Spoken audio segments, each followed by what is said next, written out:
माझ्या माहितीप्रमाणे आंदोलन अद्याप संपलेलं नाही. काल रात्रभर माझी काही प्रमुख आंदोलक नेत्यांशी चर्चा झाली. आज दुपारनंतर आम्ही तिकडे जाणार आहोत. काल देशाच्या युवा शक्तीनं, तुम्ही त्याला काय जेन झी म्हणा किंवा वाय झी म्हणा, देशाच्या युवा शक्तीनं आपला संताप, आपला उद्रेक ज्या पद्धतीने व्यक्त केला त्यालाच आम्ही लोकशाही मानतो. नरेंद्र मोदी आणि अमित शहा यांच्या सरकारने आणि त्यांच्या पोलिसांनी त्या तरुण मुलांवर, मुलींवर ज्या प्रकारचा अमानुष लाठी हल्ला केला, अश्रुधूर सोडला, फरफटत नेलं, पाय तोडले, डोकं फोडलंय, जाऊन पहा तुम्ही.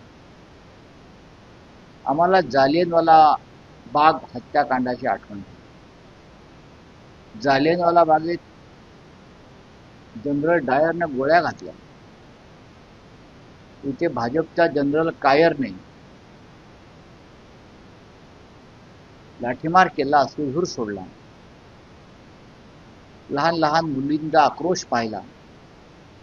यांना मुलं बाळं नसल्यामुळे किंवा जे आहे ते परदेशात असल्यामुळे सुरक्षित, त्यांना आमच्या भारतातल्या मातीतल्या मुलांचं दुःख, त्यांच्या आईवडिलांचं दुःख आणि यातना कळणार नाही. म्हणूनच मी आज सांगितलं, कालचा दिवस हा भारतीय लोकशाहीतला अत्यंत काळा दिवस ब्लॅक.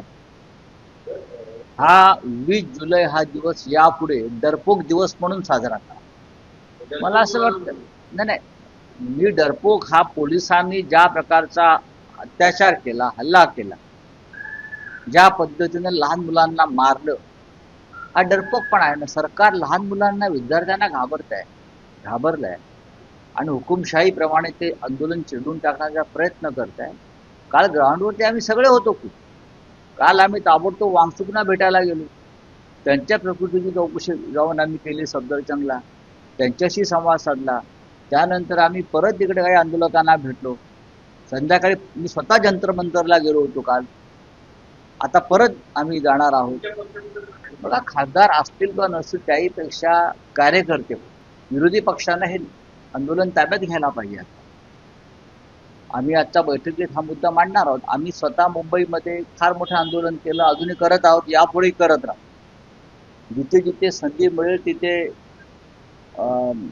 युवा सेनेचे प्रमुख आदित्य ठाकरे हे आघाडीवर जाऊन नेतृत्व करून, तरुणांना एकत्र करून या सगळ्या मोठ्या आंदोलनाला समर्थन देत आहेत. शिवाजी पार्कचं आंदोलन हे महाराष्ट्रातलं किंवा देशातलं एक मोठं आंदोलन झालं, आपण पाहिलंच.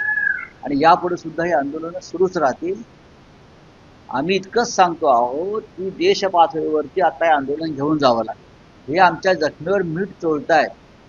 एका बाजूला तरुण मुलांवर, विद्यार्थ्यांवर, लहान मुलांवरती अमानुष लाठीचार्ज करतायत आणि ज्यांच्या विरोधामध्ये आंदोलन सुरू आहे हे क्रूर आणि विकृतपणे हसत हसत बाहेर पडतायत, तोंडामध्ये काहीतरी चघळत. याचा अर्थ किती काळजी आहे या मुलांची. याला क्रौर्य म्हणतात आणि हे जे क्रौर्य आहे डरपोकपणातून निर्माण